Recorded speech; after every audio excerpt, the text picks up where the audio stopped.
So, thank you for joining me here today.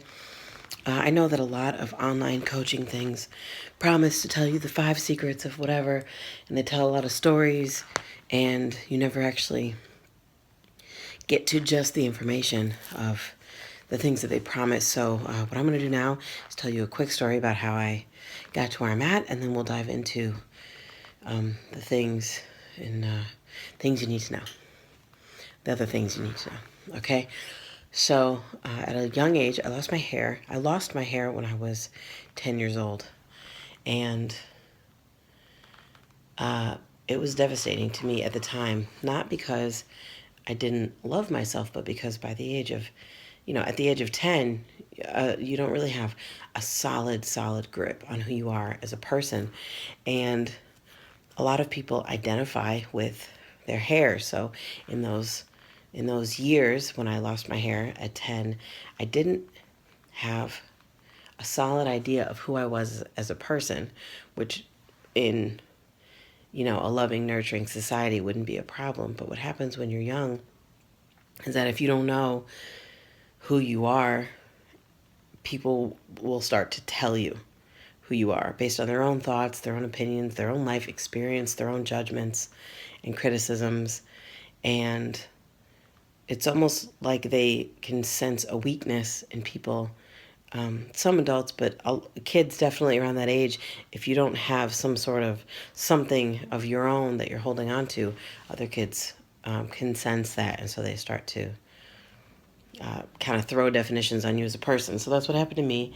And what's interesting is that during this time, I had some of the most amazing, badass women teachers, like grades one through all the way up through high school. I knew so many amazing women teachers who then when I lost my hair would say things to me like, well, if you don't like them picking on you, then tell them to stop. And if you don't like what they're saying about you, then don't believe it. And, stand up for yourself. And so I basically did. I was young and I was looking for an answer to what was happening. And so instead of the criticisms and opinions of other people that were just being thrown at me all the time, these little slivers of advice would come through. And I'd say, you know what? Yeah, okay, I'll do that. I'm going to tell so and so to stop making fun of me.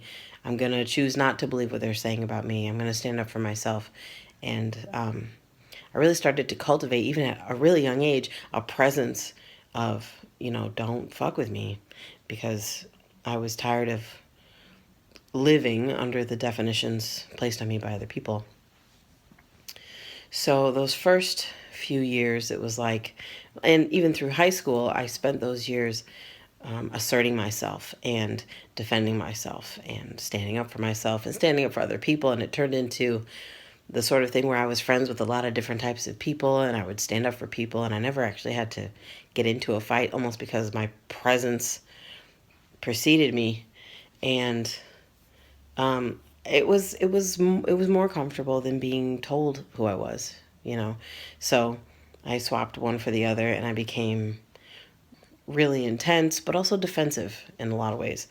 So then when I turned 18 and I moved back to Chicago for college, um, I was still wearing wigs and head wraps, not because I didn't like the way I looked, but because I didn't feel like dealing with the reactions of other people, because it was like constant reactions from other people, if you stand out about something. Like, just imagine someone who's really tall, and how every time they see someone new, that new person is like, "Whoa, my gosh, you're so tall." It's like everyone acts like they're the first people to discover your difference, even though that's clearly never the case. So in those years in Chicago, though, because I was in a new place with new people, I got to really solidify and define who I was, because there was no one to battle me on it, because I didn't really know anybody there. So the first few years of my hair loss, I spent defending myself and standing up for myself. And then the next phase in Chicago was more like solidifying, defining, and getting to know who I am without having to be in opposition to people all the time. And then in moving to Florida, with Soliloquists of Sound and these people who I'm surrounded by now, who love me unconditionally and have from the beginning, actually, was that I got to just explore who I am within myself. Definitely not at all in opposition to anyone else directly, and I didn't have to necessarily. There was still some defining who I was when I first arrived, but it was mostly just that with other people. So, like finding out who they are and having those types of conversations, but then also just exploring who I am as a person and getting to decide for myself. So, once I moved down here and I've been in this sort of empowering environment of unconditional love and acceptance, and still hard work and dedication and skill, and some tough conversations and some long conversations and that type of thing. But for the most part, over the last many years, actually, like 13 or 14 years, I've been able to just feel who I am and experience who I am without having a lot of opposition very close to me. Of course, out in the world, you go out and things happen, but my home has always been a safe space here.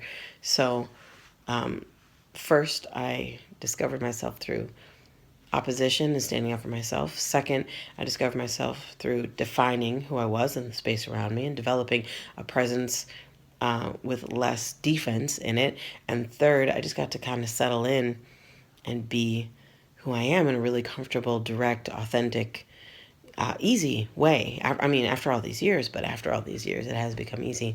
So, what I want to do with you today is share the secrets that I've discovered that, didn't have to take as long as they did with me. So, if there's any way that I can ever help someone else overcome something just by saying, like, hey, this is what this is. If I had those female teachers all like with me all the time in my ear or on a consistent basis, if I would even have asked one of them to meet with me once a week to share what they knew with me, I would have excelled that much more quickly in terms of coming to know myself. So I'm going to share these 5 things with you, and they're very basic, and they tend to be what hold people back.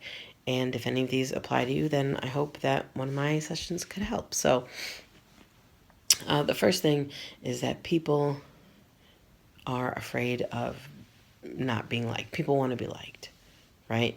So we go through the world and we try to walk on eggshells and we try to be liked because we've been taught that if people don't like us, then we are not going to receive love in the world, which is not true.